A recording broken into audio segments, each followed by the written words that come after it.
बोलो गुरुदेव भगवान की जय। प्यारे कृष्ण कन्हैया लाल की जय। श्री मार्कंडेय महापुराण अध्याय 49 रुद्र सर्गाभिधान का वर्णन। मार्कंडेय जी बोले, अव्यक्त जन्मा ब्रह्मा जी की यह तामसी सृष्टि कही गई।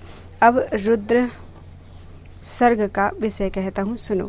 8 पुत्र, उनकी पत्नी और समस्त पुत्र कल्प आदि में आत्मतुल्य पुत्र की चिंता करने से वैसे ही हुए। हे द्विजसत्तम, उन 8 कुमारों में जो एक कुमार नील लोहित शरीर वाला ब्रह्मा जी के शरीर से उत्पन्न हुआ था, वह प्रभु की गोदी में सुस्वर से रोदन करने लगा। उसको रोते हुए देखकर ब्रह्मा जी ने पूछा, तू किस निमित्त रोता है?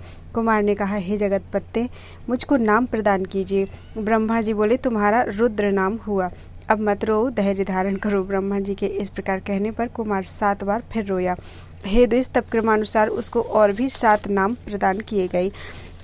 फिर इन 8 को 8 स्थान, पत्नी और पुत्र दान किए। पितामह ब्रह्मा जी ने रुद्र, भव, शर्व, ईशान, पशुपति, भीम, उग्र और महादेव, यह 8 नाम प्रदान करके 8 स्थान का निर्देश किया। सूर्य, जल, पृथ्वी, अग्नि, वायु, आकाश, दीक्षित, ब्राह्मण और सोम, यह 8 मूर्ति और सुर, बचला, उमा, बिकेसी, स्वधा, स्वाहा, दिक, दीक्षा और रोहिणी, यह रुद्रादि नामक रुद्र की पत्नी है। हे द्विश्रेष्ठ, अब रुद्रादि के नाम सहित सूर्य के पुत्रों के नाम कहता हूँ, सुनो। शनैश्चर, शुक्र, लोहितांग, मनोजव, स्कंद, सर्ग, संतान और बुध, यह 8 क्रमशः रुद्रादि के पुत्र हैं। यह रुद्र इस प्रकार से सती को भार्या रूप से प्राप्त हुए थे। फिर दक्ष के कोप से सती ने अपना देह त्याग दिया, कारण कि जहाँ शिव जी का निरादर होवे वहाँ विद्वान को स्थित नहीं रहना चाहिए। यह सब ब्राह्मण जो महेश्वर से द्वेष करते हैं, वे पाप से नष्ट चित्त हो, वेद से बाहर हों तथा पाखंड में निरत होकर नरकगामी हों। यह कलयुग प्राप्त होने से दरिद्र और शूद्रों का जप करने वाले हों। ऐसा शाप देकर मेनका के गर्भ में हिमवान की पुत्री आई थी। समुद्र का सखा मैनाक उनका भाई था। भगवान भव ने फिर पार्वती से विवाह किया और भृगु जी की भार्या, जो ख्याति नाम से प्रसिद्ध थी, उसके 2 पुत्र हुए। एक का नाम धाता और दूसरे का विधाता रखा गया। और जो देवदेव भगवान नारायण हैं, उनकी पत्नी लक्ष्मी जी हुई। और जो महात्मा मेरु की आयति और नियति नामक 2 कन्या थीं, वह धाता विधाता की भार्या हुई। एक पुत्र इन दोनों के उत्पन्न हुआ। आयति के जो पुत्र हुआ, उसका नाम धाता ने प्राण रखा और नियति के पुत्र का नाम विधाता ने मृकंड रखा। यही महायशवान मुझ मार्कंडेय के पिता हैं। मेरे पिता मृकंडू जी का विवाह मनस्विनी से हुआ, जो मेरी जननी है, और मेरे जो पुत्र हुआ उसका नाम मैंने वेदशिरा रखा। प्राण की पत्नी धूम्रवती हुई और उसके जो पुत्र हुए उनको कहता हूँ पुत्रवती। के गर्भ से द्युतिमान और अजरा नामक प्राण के 2 पुत्र उत्पन्न हुए। इनके पुत्र पौत्र अनेक हुए थे। मरीचि की पत्नी संभूति ने पौर्णमास को उत्पन्न किया। बिरजा और पर्वत नामक उसके 2 महात्मा पुत्र हुए। हे द्विजवर, इनके पुत्रों की वंश कीर्ति के लिए रक्षा करूंगा, अर्थात राजवंश के वर्णन में कीर्तन करूंगा। अंगिरा की पत्नी स्मृति ने सिनीवाली, कुहू, राका और अनुमति नामक 4 कन्या को उत्पन्न किया। अत्रि ने अनसूया ने पाप रहित सोम, दुर्वासा और दत्तात्रेय नामक 3 योगियों को पुत्र रूप में प्राप्त किया था। पुलस्त्य की भार्या प्रीति के गर्भ से दत्त या दंभोल की उत्पत्ति हुई। यही पूर्व जन्म अर्थात स्वयंभू मनवंतर में अगस्त्य नाम से विख्यात थे। प्रजापति पुलह की भार्या क्षमा ने कर्दम, अर्ववीर और सहिष्णु नामक 3 पुत्र उत्पन्न किए। त्रस्तु की भार्या सन्नति ने ऊर्ध्वरेता 60,000 बालखिल्यगण को उत्पन्न किया। ऊर्जा के गर्भ से वशिष्ठ के 7 पुत्र उत्पन्न हुए। उनके रजगात्र, ऊर्ध्वबाहु, सबल, अनघ, सुतपा और शुक्र, यही सप्तऋषि के नाम से विख्यात हैं। हे द्विज, अभिमानी अग्नि ब्रह्मा जी के ज्येष्ठ पुत्र हैं। उनका विवाह स्वाहा के संग हुआ और उनके भी 3 पुत्र बड़े प्रतापी और महाबलवान हुए। पावक, पवमान और सूचि, जो सदा जल का पान करते रहते हैं, उनके 45 पुत्र उत्पन्न हुए और अन्य 3 पुत्र पिता के नाम से कहे गए हैं। वह अग्नि के पोते हैं। यह 49 अग्नि के पोते दुर्जय कहे गए हैं। मैंने तुमसे इनको ही पूर्व में पितरों के नाम से व्याख्या की है। अग्निस्वाता, बहिर्सद, बरहिसद, अनग्नि और साग्नि पितरों के स्वधा ने मैना और वैधारिणी नामक 2 कन्या प्राप्त की। हे द्विज, यह दोनों कन्या परम ब्रह्मवादिनी और योगाभ्यास में तत्पर हुई। श्री मार्कंडेय महापुराण में रुद्र सर्गाभिधान नामक 49वां अध्याय पूरा हुआ। बोल वृंदावन बिहारी लाल की जय। अध्याय 50 स्वयंभुव मनवंतरों का वर्णन। कौष्टुकी ने कहा, हे भगवान, आपने जो यह स्वयंभुव मनवंतर का विषय वर्णन किया उसको सम्यक प्रकार से सुनने की इच्छा करता हूँ। आप कहो हे ब्राह्मण, मनवंतर का प्रमाण, देवता, देवर्षि, क्षितिज और देवेंद्र की कथा विस्तार सहित वर्णन कीजिए। मार्कंडेय जी बोले, मनवंतर की संख्या कुछ अधिक 71 चौयुगी है, उसको मनुष्य के प्रमाण से कहता हूँ, सुनो। 30 करोड़ 67,20,000 वर्ष मनुष्य के एक मनवंतर में बीतते हैं। यह मनवंतर का प्रमाण अधिकाई के बिना है। देवताओं के 8,52,000 वर्ष एक मनवंतर में बीत जाते हैं।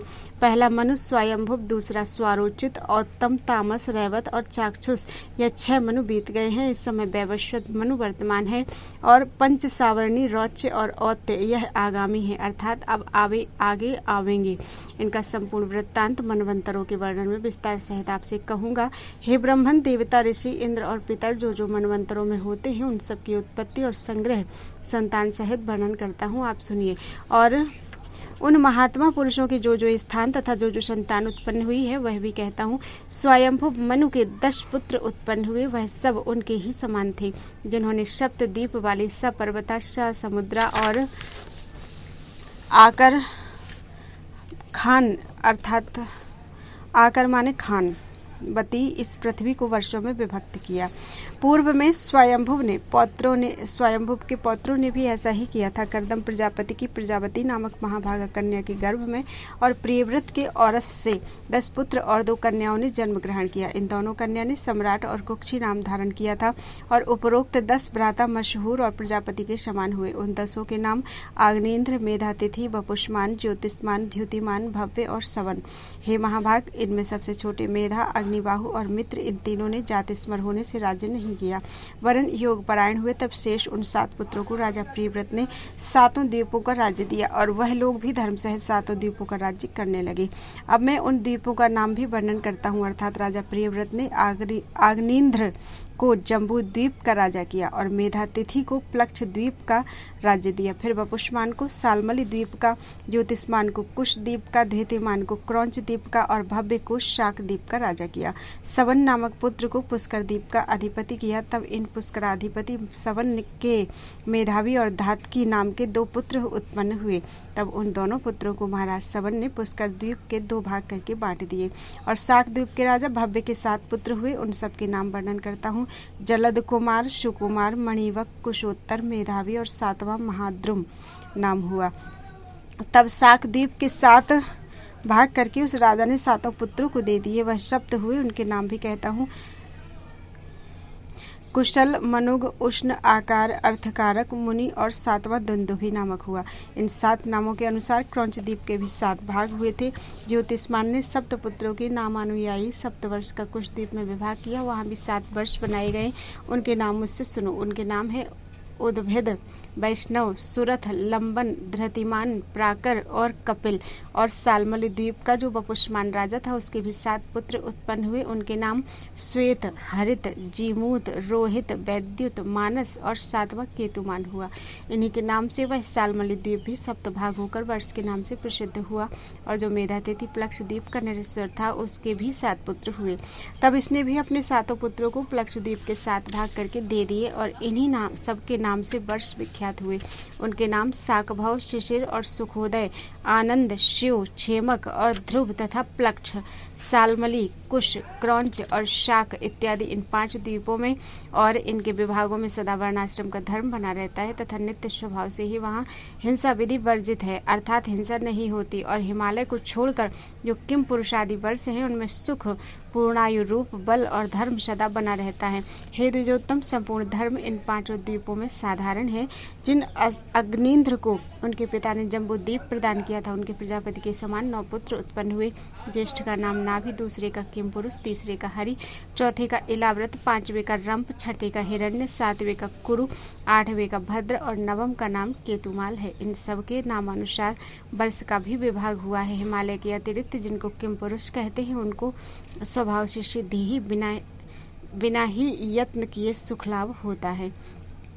विपर्य व जरा मृत्यु जनित उनको कोई भय नहीं होता। वहाँ धर्म, अधर्म, उत्तम, मध्यम और अधम विभाग चारों युग की भिन्न भिन्न अवस्था, विभिन्न ऋतु या अवस्था विभिन्न ऋतु की अवस्था, यह ऋतु विभाग नहीं है। आग्नेन्द्र के पुत्र नाभि की संतान ऋषभ हुआ और ऋषभ के पुत्र भरत हुए। ऋषभ ने पुत्र को राज्य में अभिषिक्त करके संन्यास आलंबन किया और पुलहाश्रम में वास करके महाभाग ने तपस्या की थी। हिम नामक दक्षिण वर्ष भरत को उनके पिता ने समर्पण किया था। इसी कारण उनके नामानुसार भारतवर्ष नाम हुआ है। भरत के सुमति नामक एक धार्मिक पुत्र था, वह भी सुमति को राज्य देकर वन को गए थे। इनके पुत्र पौत्रगण और प्रियव्रत के पुत्रगण स्वयंभुव मनवंतर में सप्तद्वीप वाली पृथ्वी का भोग करते आते हैं। यह स्वयंभुव सर्ग पूर्व मनवंतर में सम्यक प्रकार कहा गया है। अब अधिक क्या कहूँ। श्री मार्कंडेय पुराण के भुवन कोश में स्वयंभुव मनवंतर कथन नामक 50वां अध्याय पूरा हुआ। अध्याय 51 जम्बू द्वीप का वर्णन। कौष्टुकी ने कहा, हे मुनि, द्वीप, समुद्र, पर्वत, वर्ष और नदियाँ कितनी हैं? महाभूत और लोकालोक का प्रमाण क्या है? और चंद्र सूर्य का व्यास, परिमाण और गति किस प्रकार है? हे महामुनि, यह सब विस्तार सहित वर्णन कीजिए। मार्कंडेय जी बोले, हे द्विज, समस्त पृथ्वी का विस्तार 50 करोड़ योजन है। उनके सब स्थानों के संबंध में कहता हूँ, सुनो। हे द्विज, हे महाभाग, जम्बू इत्यादि पुष्करांत जिन सब द्वीपों का विषय कहा है वह फिर विस्तार सहित कहता हूँ। जम्बू, प्लक्ष, सालमली, कुश, क्रौंच, शाक और पुष्कर द्वीप वह पूर्व द्वीप से यथाक्रम द्विगुण है। लवण, इक्षु, सुर, सर्पी, दधि, दुग्ध और जल समुद्र द्वारा द्विगुण वृद्धि भाव से वह परिवेष्टित है। जम्बू द्वीप की आकृति का परिमाण कहता हूँ। विस्तार, दीर्घता और गोलाई में 1 लक्ष योजन जम्बू द्वीप का परिमाण है। परिमाण में नाप। हिमवान, हेमकूट, ऋषभ, मेरु, नील, श्वेत और श्रृंगी यह 7 उसके वर्ष पर्वत है। मध्य स्थल में 2 लाख योजन विस्तृत जो 2 महागिरी हैं, उनकी दक्षिण और उत्तर दिशा में जो 2 गिरि अवस्थित हैं, वह परस्पर 10 सहस्र न्यून संख्या युक्त है। अन्य सब 2-2 हजार योजन ऊंचे और इसी प्रकार विस्तृत है। इसके बीच समुद्र में प्रविष्ट 6 वर्ष पर्वत हैं।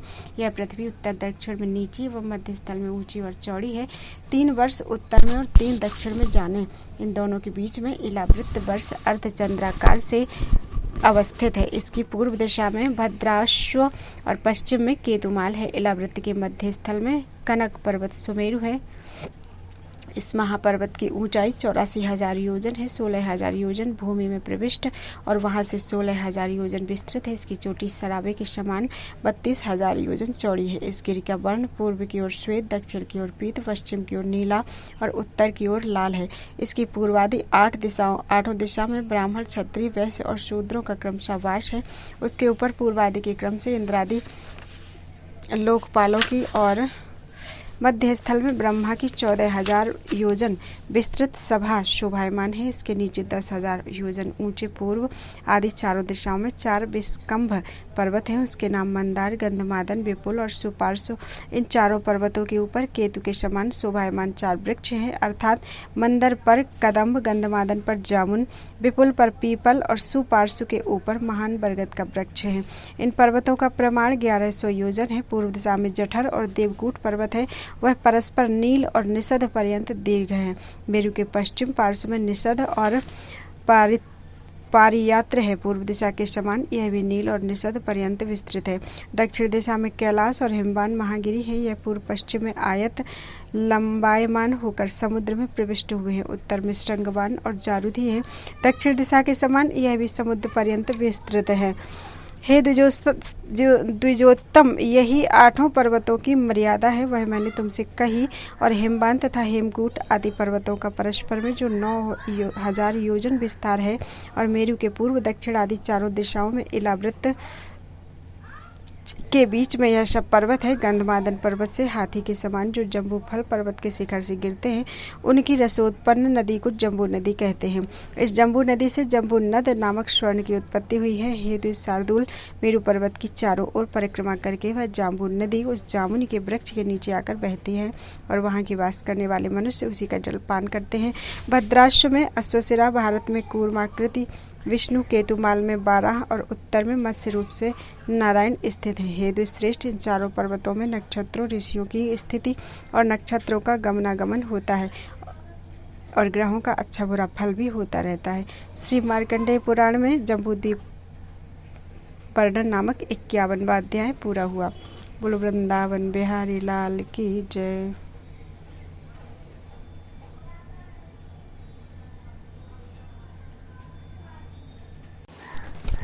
अध्याय 52 खंड पर्वत का वर्णन। मार्कंडेय जी बोले, हे द्विजोत्तम, मंदरादि 4 पर्वतों में जो 4 वन और सरोवर हैं वह कहता हूँ सुनो। पूर्व शैल में चैत्ररथ, दक्षिण में नंदन, पश्चिम में वैभराज और उत्तर में सावित्र नामक वन है। मेरु के पूर्व में अरुणोद, दक्षिण में मानस, पश्चिम में शीतोद और उत्तर में महाभद्र नामक सरोवर अवस्थित है। मंदर की पूर्व दिशा में सीतार्थ, चक्रमंज, कुलीर, अश्वकंगवान, मणिशैल, ब्रसवान, महानीली, भयवाचल, बिंदु, मंदर, वेणु, तामस, निषद और देवशैल यह सब पर्वत हैं।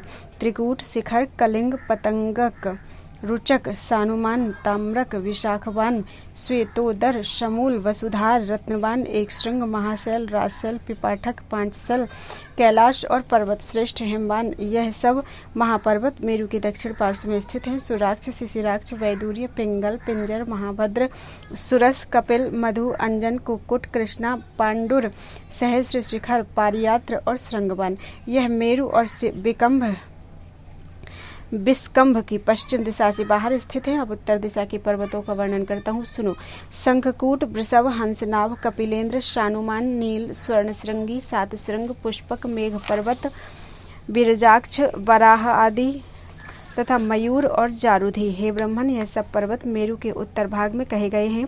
इन पर्वतों की कंदरा अत्यंत मनोहर है। हे द्विजोत्तम, यह संपूर्ण पर्वत वन और स्वच्छ जल युक्त सरोवरों से अत्यंत शोभायमान है और इस परम पुण्यमय भूमि में पुण्यवान मनुष्यों का ही जन्म होता है। हे दुश्रेष्ठ, स्वर्ग की अपेक्षा अधिक गुणशाली यह सब स्थान भौम स्वर्ग के नाम से विख्यात है। यह अपूर्व पुण्य पाप का उपार्जन नहीं है। हे द्विजोत्तम, इन सब सीतांतादि पर्वतों का उपभोग देवताओं को भी पुण्य भोग कहा गया है। वहाँ विद्याधर, यक्ष, किन्नर, उरग, राक्षस और देवताओं के राक्षस, देवता और गंधर्वों के शोभायमान वास स्थान है। यह पृथ्वी महापुण्य रूप है और अत्यंत मनोरम है और देवताओं के उपवन तथा सुंदर सुंदर मनहरण सरोवरों से शोभायमान है और यहाँ की पवन भी सब ऋतुओं में सुख देने वाली है। किसी भी स्थान में मनुष्यों के कुछ वैमनस्य का कारण नहीं दिखाई देता, इसलिए मैंने इसको चतुष्पत्र पार्थिव पद्म कहकर वर्णन किया है। भद्राश्व, भारत आदि ही इसके चारों ओर 4 पत्ते हैं। पहले दक्षिण दिशा में जो भारतवर्ष का वर्णन किया गया है वह कर्म भूमि है। दूसरे किसी स्थान में पाप पुण्य की प्राप्ति नहीं है। इसमें सब प्रतिष्ठित रहने के कारण भारतवर्ष प्रधान कहकर प्रसिद्ध है। हे द्विज, कर्म भूमि के कारण ही मनुष्यगण स्वर्ग, अपवर्ग, मनुष्यता, नरक, पक्षी योनि या अन्य अवस्था को प्राप्त होते हैं। श्री मार्कंडेय पुराण में जम्बू द्वीपांत अंतर्गत खंड वर्णन नामक 52वां अध्याय पूरा हुआ। बोल वृंदावन बिहारी लाल की जय।